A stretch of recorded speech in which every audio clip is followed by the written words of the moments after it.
मोर छत्तीसगढ़ के माटी। ये सफर है अक्का आसान नहीं रहीस।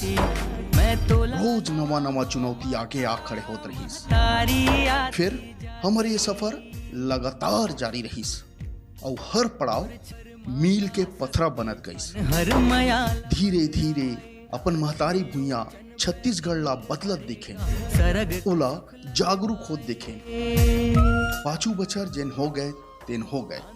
फिर अब बेरा आ गए है नवा सूरज नवा उजियारा के संग आगू बढ़ेगी। मैं तोला नवा प्रदेश के लोगन मन के पसंद और जरूरत के मुताबिक नवा नवा प्रयोग करेगी, नवा नवा संभावना तलाशेगी। गढ़ के माटी हमन अपन वादा में टिके हन और आगू घलो टिके रहीबो। मैं तोला काबर की हमन कद्र करथन आप मन के सोच के, आप मन के समझदारी के।